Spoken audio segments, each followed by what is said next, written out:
So allow me then, for the next few minutes, to share with you what God has blessed in me concerning purpose. Psalm 139, verse 16. Remember that we started from Psalm 139, verse 13, right? I'm a coach. And many times when people come to me, they are wondering, what is my purpose? Huwezi anza kuangalia purpose kama hujaanza pali tumeanzia spirit, soul, and body. Unless God first reveals to you your identity, and then your mind is awakened by the reason of the healing of the soul, so that your mind then begins to catch. Sasa nikwambie ni kama CPU ya mashini. Ni watu mmesoma CPU, si ndio? Kama hiyo CPU haishiki signal vizuri, if it cannot be able to decode what is coming from the spirit, what I was talking about, the battery, then you will not be able to understand your identity. And because you cannot be able to understand your identity, and your mind cannot be able to catch it, because your mind can only be able to catch when you're emotionally okay. So what happens when you're emotionally okay and your mind begins to catch? An idea drops into your spirit. When I say an idea drops into your spirit, you might complicate it. For those who just came, I said I didn't start Soul Garage because it was something I knew 5 years ago. No, I'll be cheating you. Soul Garage, my eyes opened. Rema Fest 2024, Mungu abariki sana Reverend Julian Kula. I was standing at Kasarani. Siku ya kulikuwa na Seben, wanamziki wanajua, Pablo unajua Seben ni nini na Sami. Seben ni mziki ile ya Kikongolese. Vijana walikuwa wamekatika. Lakini mimi macho yangu yalifunguka. Nikaona vijana. At that time I was writing a book for young people. And I just said, God, where can I get these young people? And when I made that prayer, as I was in the place of prayer, then God just opened my eyes. When I say opened my eyes, unajua Wakristo mnaweza kufanya hii kitu inakaa ni kama mtu anaonanga TV. It's an idea that drops into your spirit. Am I making sense? Ushaisikia kitu hapa? Tuongeeni. Have you ever felt an idea here? That's how it comes. Hakunanga njia ingine. Actually, if you have ever watched even men of God who operate in the miraculous, they will tell you, I am hearing something on my left. Because it is sensation. It is not kuongea sauti. Am I making sense? But because you're waiting for kuongea sauti, that's why unaona ni kama Mungu akuongeleshi. I want to submit to you that all of you have heard the voice of God at one time in your life. I was talking about identity, and I'm talking about purpose, that purpose comes from the inside. So Psalm 139 verse 16 is right now my focus. All the days ordained for me were written in your book before one of them came to be. I want you to realize that nothing in your life is a happenstance. Remember the Bible says all the days, all the days ordained for me were written in your book before one of them came to be. And God predestined our journey. Shida ni kukosa kuelewa jani yako inakaaje. Ama kupigwa vita, what I was talking about. The mind, MC Dice was standing in the middle. That when your mind has been so affected in that way, you don't see the patterns. Zinakupita.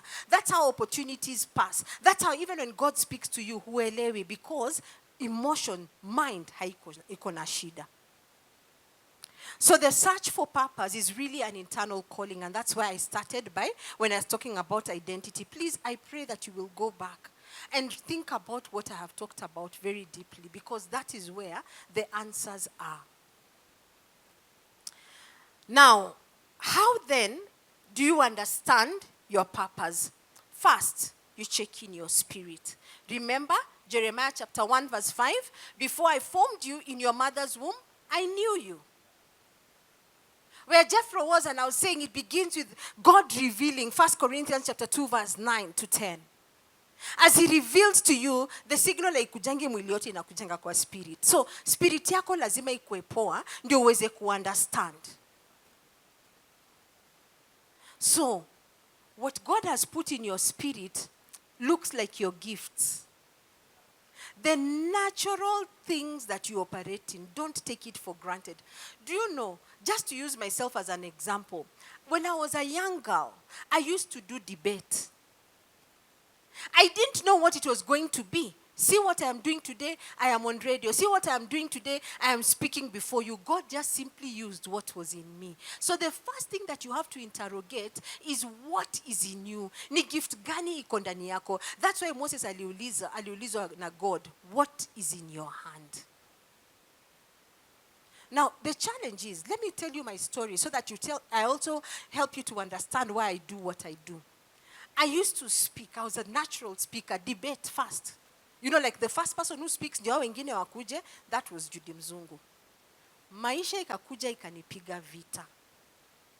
Can I tell you, truthfully speaking, for 30 years of my life, I cannot account for where that speaker went. That's why I have a burden for what I do. I do it with such passion. Because I know that it's possible for you to carry a gift. And because of the woundedness of the soul, for you to not be able to understand what God has deposited in you. That is it. That is the story we are coming to correct this afternoon. That's what Soul Garage is all about. That's why I go to studio every Sunday from 2 to 5. Now you might see me here dancing, laughing, and you think, you know what, you're going to Soul Garage for the money. No, I volunteer. It is the passion for the souls that takes me there every Sunday from 2 to 5 without fail. Hakuna mtu ananilipa.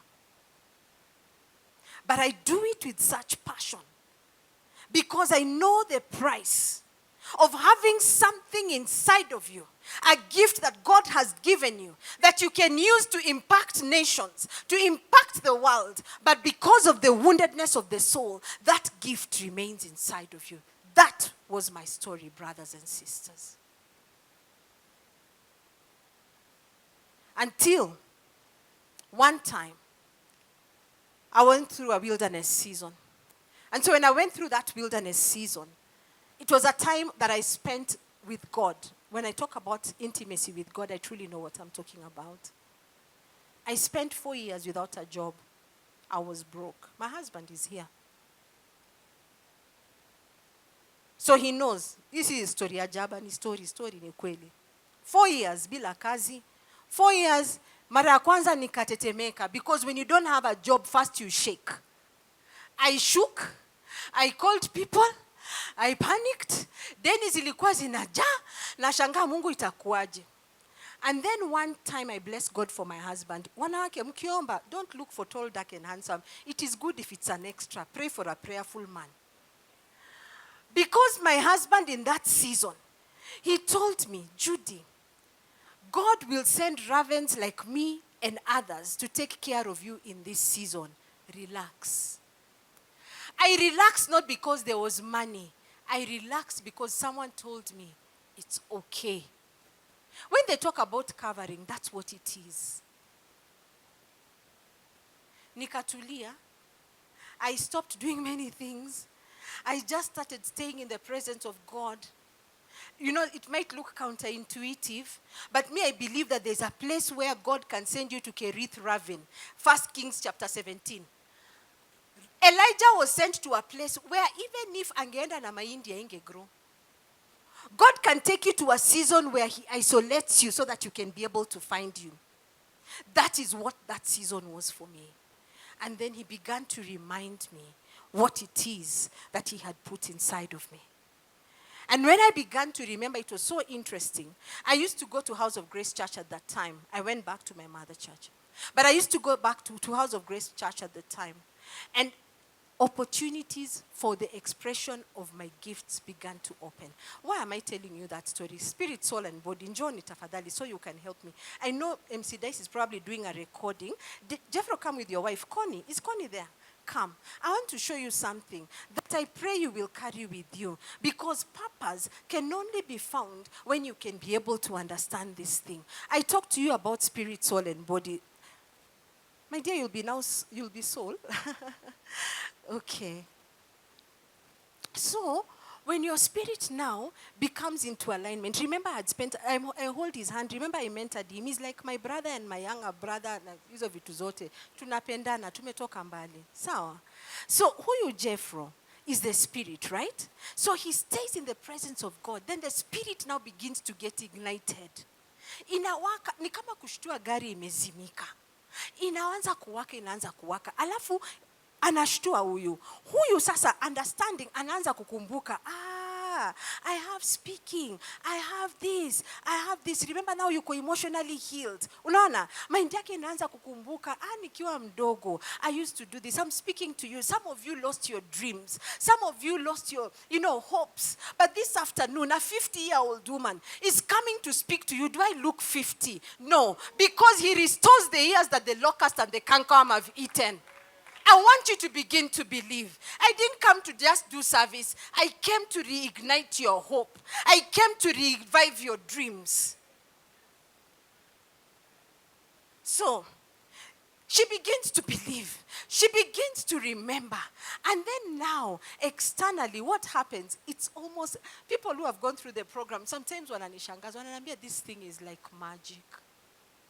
You become like a magnet, beginning to attract people. Sometimes some of you suffer rejection. It is, just go down. It is, this person is wounded. And this is all that these people see. So what happens? They seem to reject you.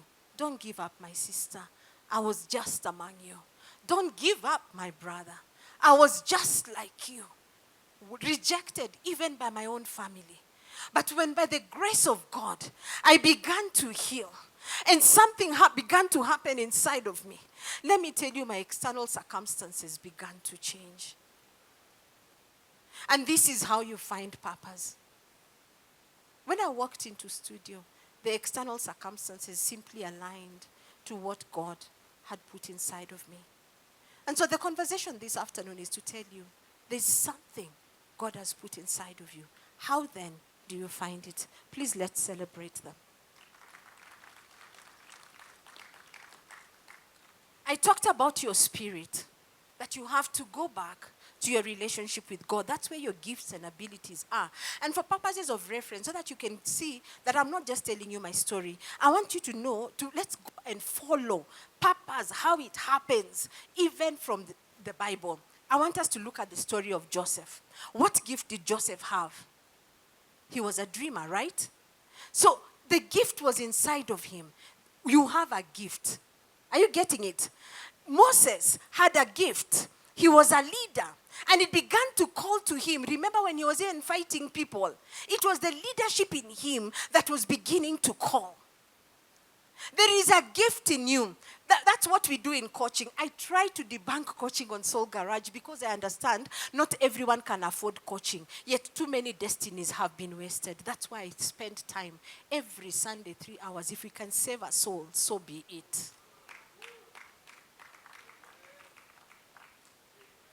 So what gift is in you? Kumbuka utoto wako. Ulikuwa na nini ndani yako? What was it that was in you that you stopped believing it? I talked about my own story. I used to do debate, and for 30 years of my life, I cannot account for where the speaker went until my soul healed.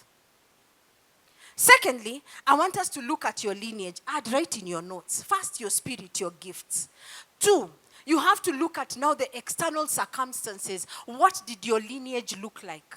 Because it is not a happenstance. Remember, the Bible has said, all the days ordained for me were written in your book before one of them came to be. So God knows. By the way, I think we talk about generational curses a little too much. There's something like generational blessing. Do you know what I do today I inherited from my father? My father was a journalist. So I write. That's how I wrote books. And that's how I speak. It was inherited. Acha kuangalia generational curses today. Go and see. Watu wenu walikuwa wanachora. Watu wenu walikuwa wanafanya nini? Some of you, ukiangalia lineage yenu ni entrepreneurs. Some of you, lineage yenu ni walimu. It doesn't mean that you necessarily teach. It means that you have the grace to be able to explain things in a way that people can understand.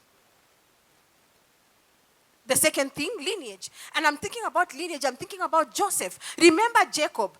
Jacob was at Bethel, right? And he saw angels rising up and falling. That man was a dreamer. And that's how Joseph was able to inherit that. When you look at Jesus, Jesus became a carpenter. Where did he get that from? From Joseph. Jesus served as a carpenter, right? Yes, he got that from Joseph. That the environment around you can actually contribute to what it is that God has put inside of you. Please, acha kuangalia generational curses. Sasa, tuanze kuangalia generational blessings. And then for Moses, let's look at where he came from, his lineage. He was a Jew. So I'm talking about purpose. I said it starts with your gift, what is in your spirit. Then you begin to look at your external circumstances and you begin to see your lineage. Thirdly, your place of upbringing. You know, many times when you talk about lineage and you're talking about father, mother, maybe some person who was not necessarily brought up by a father, by their biological father, might begin to feel like less. Today I'm here to unshackle you from that mindset. Jesus was raised by Joseph. That was not his biological father. And yet Jesus became a carpenter by the reason of Joseph. And secondly, if you go and look at the genealogy of Jesus, I think it's Matthew chapter 1, they trace it way back, but he was actually a son of David. Not because of anyone else, but because of who was raising him. So if you're there and you've ever doubted about your identity, there you go. If you can honor the people who are raising you. I know a man of God who was raised by a single mother. And this man of God, throughout his life, he always found himself around pastors. Never had an opportunity, unfortunately, to see his biological father. The biological father died before he had an opportunity to see him. Do you know, today, that man is a man of God, leading a church in Mombasa. Acha kujidharau because of that story of lineage. You can tap into the people that God has put around you. I'm talking about your place of upbringing, and I'm talking still on purpose, by the way. Fourthly, how do you know your purpose? You add all those. Si ati unaongelea moja moja zote. Gifts in your spirit. 2, your lineage. 3, your place of upbringing. And then who you are drawn to. Inakuwaga kitu ndani yako. Let me give you my story. When I was in class 7, I think class 7 or 8, I remember those days there was Kenya Broadcasting Corporation. And we were sent to Uko, we were going to do debate like I told you. I met Catherine Kasavuli. And she apparently came from the same school where we had been. So Catherine akatuambia mshinde nini tukashinda. But that memory of Catherine Kasavuli never left me. Remember, I was drawn to my own biological father and then to Catherine Kasavuli. Who are you drawn to? Think about Jesus. When he was left by his parents, where was he found? With the teachers in the synagogue. He was drawn to the teachers. Who are you drawn to? Look at that. Yeah? When you think about Joseph as an example, who did he attract? First, he found himself in Potiphar's house. Unaweza fikiria tu umeenda job, tu tuko tu hivyo nini. Angalia your job. Ni nani yuko around wewe? Who seems to come around that place? What sort of organization is that? It will speak something to you. Joseph first found himself in Potiphar's house. By the way, that was a government official. Nika God alikuwa amempeleka aone vile protocol ya government inakuanga. Then, when he went to prison, he meets the chief baker and the cupbearer. Are you seeing how watu wote ni watu wa gava? Who is it? When you look at it, join the dots. Ni nani ako katika maisha yako? Who is it that you are drawn to? And then add on to that your life experiences. Tunapenda sana kutoa mapepo. Imagine kama Joseph angekuwa hii generation yetu, kwanza tungekuwa tunasema childhood trauma, tusemeni ukweli. Alafu ameingia tena kwa pit, generational pattern. And then now amekuwa kwa prison, generational curse. Yet, if you look at Joseph's story, going back to Abraham, Abraham was actually prophesied to by God. He was told, you will have many children. But in your generation, there are some people who will go to a foreign land and get enslaved. Someone had to go. That person was Joseph. I would not be doing what I do today as a life coach if I had not gone through rejection.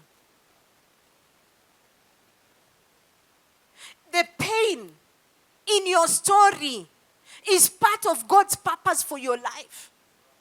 What are your life experiences? Because that adds on to, for you to be able to see, there's a lady I was coaching the other day, and she had been raised up in a very violent home. And so, right now she works in the GBV space. So when she came to me, she wasn't sure about her calling. And I'm like, no, but can't you see? Even if you sent me to do GBV, I don't understand GBV. I wouldn't do it as passionately as you. And that shifted her mindset. Now she owned the space. Unajua kaa ujui space yako, God amekupeleka, lakini unakaa hapo kama mgeni. You don't own it, and therefore you don't know how to open opportunities for yourself. I'm still on purpose.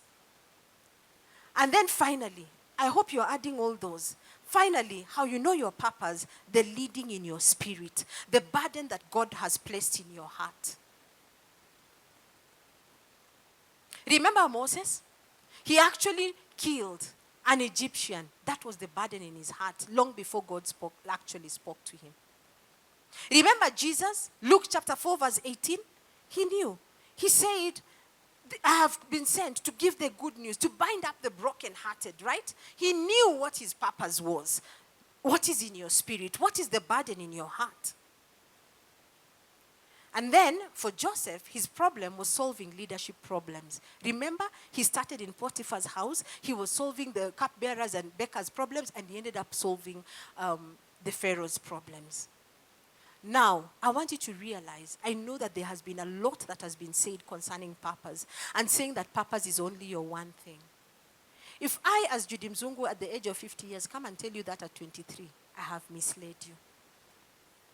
Because for you to be able to understand your purpose, then you have to look at the totality of all these things. God will continue to unveil it per time. When I started the ReAlignment program 5 years ago, honestly speaking, I didn't know what it would be. I didn't even think I was going to write a book. I didn't think I was going to be in a studio. I didn't think Soul Garage was going to celebrate 1 year. But as I continue working with God, He continues to show me. He continues to grow me. He continues to guide me. And that is what the Bible says, I believe in Mark chapter 4, when it's talking about the parable of the 4 soils. He says that the fertile soils grow 30-fold, 60-fold, 90-fold, even 100-fold. Brothers and sisters, my encouragement to you, start with your 30. God will grow it. I started at the age of 50. I wasn't afraid. But I started at 45 actually. But what God has done in the 5 years is beyond my imagination. I know that He's about to do so much more. But my encouragement to you this afternoon is that it's never too late to live in your purpose. So how then do you live in your purpose? 1, understand your identity. I showed you how. 2, develop a relationship with God. And then finally, seek to understand the patterns in your life. Having said that, I'll probably not come back on stage maybe to do other things. But I'd like us maybe to just rise up on our feet and make a personal prayer.